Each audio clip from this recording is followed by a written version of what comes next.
Chúa Ngài đã đến thế gian tìm cứu con, dòng huyết Chúa tuôn đổ thay con rơi.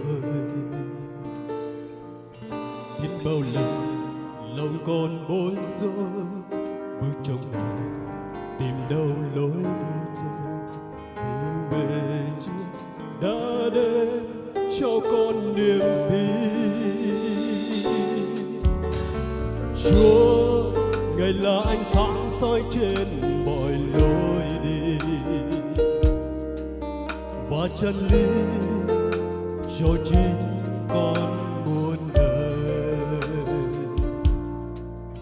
Biết bao lần lòng con bối rối, nên lòng này thoa vui, tìm đường đi cho con thoa vui, nắng còn tươi mới. Và khi con thấu hiểu hết mọi điều, Chúa cảm chịu thấy con rồi.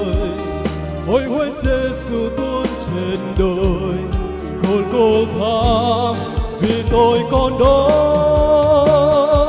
Giờ đây con thấu hiểu hết mọi điều, chính Giêsu đưa con về đến nước Cha tình yêu nhân từ trong nước Ngài.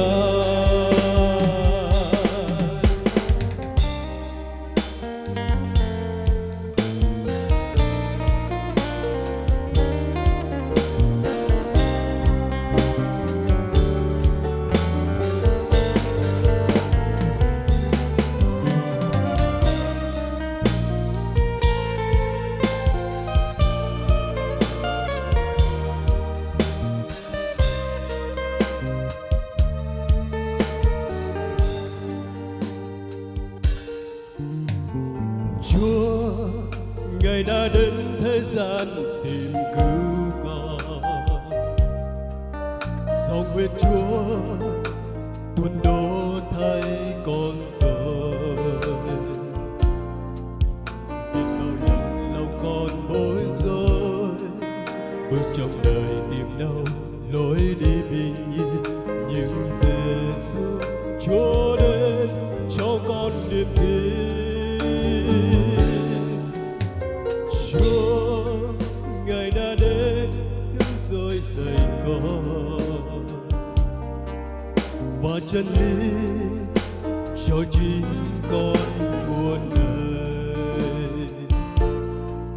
Chúa Giêsu là nguồn nước sống, ở trong đời lòng con thoa vui bình an, con hàng đường trong cánh Ngài.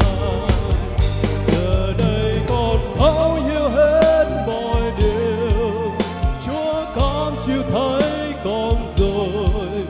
Ôi hỡi Giêsu tuôn trên đồi Golgotha vì tôi con đó.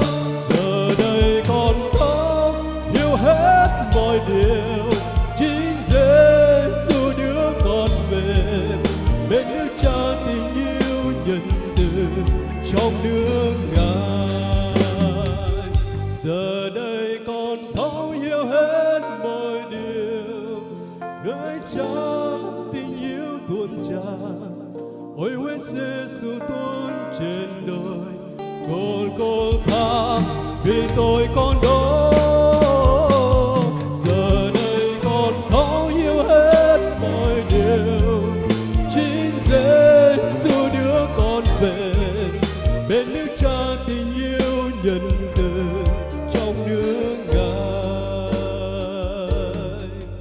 Bên nước Cha tình yêu nhân từ trong